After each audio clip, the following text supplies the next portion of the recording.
Jour. Bienvenue dans la vidéo de jour 37, la certification bulle de rôle. C'était le mercredi 2 janvier 2019. Et pour la première fois, on a commencé à voir l'autorépondeur email Mailing Boss.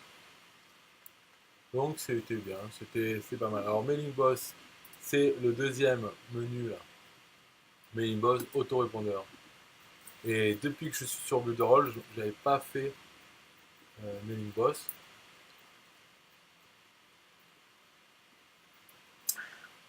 Donc j'attendais justement que d'être forcé pour m'y mettre. Et là c'est parti. Donc c'est bon. À partir de maintenant, je vais commencer à faire des listes et faire capture email et tout pour pouvoir faire une machine à vendre avec Mailing Boss. Et je vais voir si ça marche comme il faut. Donc voilà, pour accéder à Mailing Boss. Alors là, quand on clique là, on a les tutoriels. Donc il y en a plein en anglais, bien sûr, mais voilà. Accéder à Mailing Boss. La première fois qu'on se connecte, il faut renseigner certaines informations là, vont être utilisées par la suite, des trucs par défaut. Euh, voilà, bon, là, il n'y est plus, mais j'ai mis des choses. Donc, on a vu chaque petit truc. Alors, workflow, donc je vais le refaire pareil. Là, il y a un menu, d'accord. Ces menus list, campaigns, c'est le même que list et campaign qu'il y a ici. Alors, on peut le mettre en français, hein, le truc là. Je pense que si ça, le dashboard, le tableau de bord de Builderall étant en français, après on a Menu Boss en français. Moi, j'utilise en anglais, euh, pas que ça, hein, c'est tout, même Facebook ou YouTube, euh, mon système d'exploitation, tous les logiciels, le navigateur, tout ça est en anglais. Comme ça, c'est mieux parce que les mots ils sont plus simples et il n'y a pas d'accent. Et puis quand on veut trouver des tutos, justement, il y en a plus en anglais pour toutes les choses. Donc c'est mieux. De toute façon, l'anglais, c'est le langage de l'informatique. Ça vient des États-Unis, informatique, Internet, même les langages. Donc l'anglais, le top. Euh, Moi, je suis pas fan des langues étrangères, mais l'anglais. Alors là, pourquoi il marque abonné? Abonné, inscription. Ah oui, non, ça doit être le nom d'une liste. Ouais. Voilà, mais sinon, c'est tout en anglais. Donc, workflow, c'est une interface graphique. Donc, je vais lancer.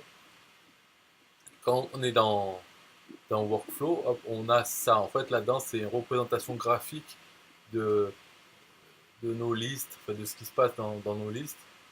On verra plus tard, mais disons que quand je clique là, ensuite pour retourner à l'interface Mailing Boss, soit on clique Back to Mailing Boss, ou bien ici. Voilà. Là ou dans ce truc. Donc ça nous ramène ici. Et hop, on retourne dans Workflow. Donc qu'est-ce qu'elle nous a dit? Un truc important, c'est email campagne et email séquence.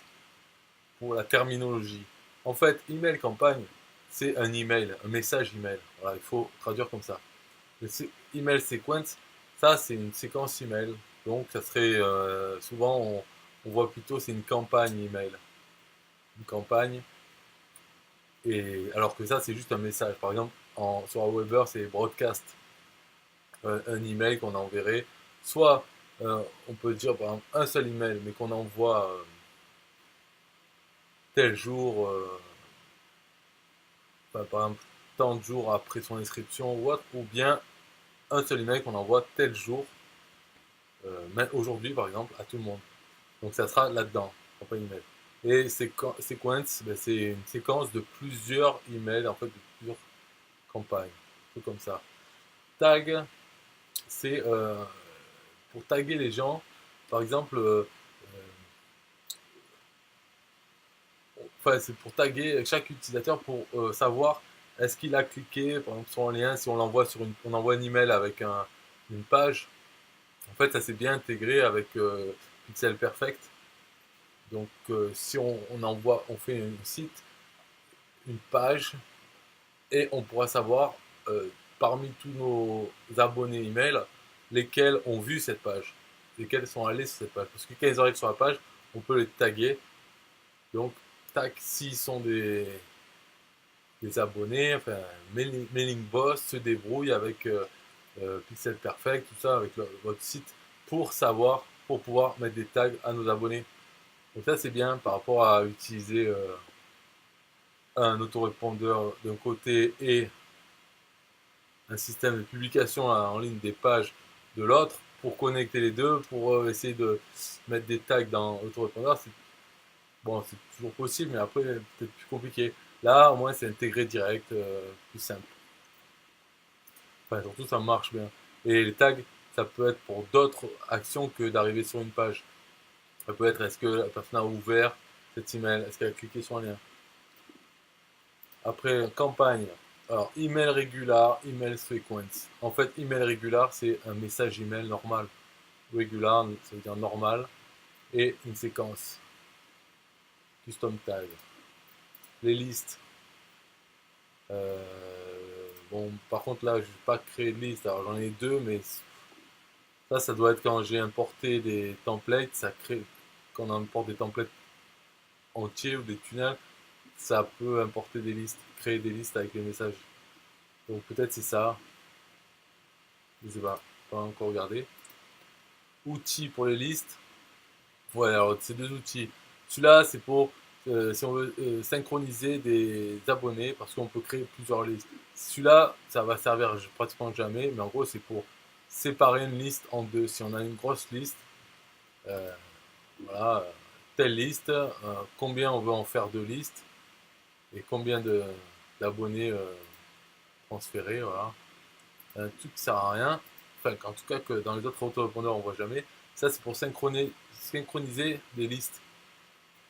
Si on en a deux, voilà la première liste et la deuxième liste. Et qu'est-ce qu'on veut faire? Action, s'il y a des abonnés qui ne sont pas dans la seconde liste, par exemple. Quoi faire? Euh, Créer un abonné dans la seconde liste. Voilà. Ou l'action, si on a des abonnés qui sont dans les deux listes, des dupliques, des doublons. Qu'est-ce qu'on fait s'il y en a deux? Eh bien, effacer les abonnés de la seconde liste pour que la première et la seconde soient tous distincts. Il n'y en ait pas des abonnés dans les deux listes. Action when distinct subscriber status. Alors, subscriber status, ça doit être est-ce qu'ils les confirmer ou pas confirmer, c'est ça? Donc, mettre à jour l'abonné dans la première liste ou dans la seconde liste, ou supprimer l'abonné de la deuxième liste.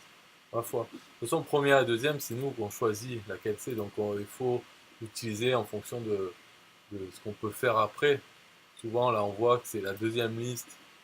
On a une action à faire sur la deuxième, donc si on veut travailler sur la deuxième, ben, il faut choisir comme il faut. Quoi. Voilà, voilà. L'outil qui sert à rien. Après, subscribers, on va avoir 0. Ça. Et dans les listes, donc ça, on a comme ça, on peut voir visualisation comme ça en gris avec en bas c'est les actions qu'on peut faire.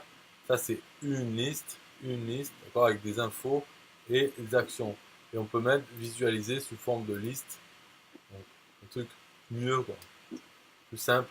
On a toute la liste de nos listes, le nombre d'abonnés, des abonnés, combien ils sont, qui en sont inscrits hier, des inscrits, et ensuite voilà, mettre à jour, faire des choses sur la liste. Ça, c'est quoi? Email, page, configuration. Ah ouais, les pages pour s'inscrire. Hein. Ça, on l'a même pas vu en fait. Mais bon. En fait, on a juste fait le tour. Donc, après avoir vu ça, ces trucs, dans le menu, on a vu que liste, c'est pareil. Tout. Campagne, c'est pareil que là. Et template, c'est plein de modèles pour faire des emails avec HTML, tout ça. Donc il y a des beaux templates, mais personnellement, je ne vais pas utiliser je vais pas partir là-dessus. Quand je vais utiliser, je vais essayer de trouver l'email en texte simple, sans HTML. J'ai pas envie de mettre des images et tout. Déjà, voilà. Cet autorépondeur, je vais faire que envoyer texte. Donc template, c'est pour ça. Domaine, j'en ai mis un, Builderall Rockstar. Ça, c'est il faut vérifier le nom de domaine.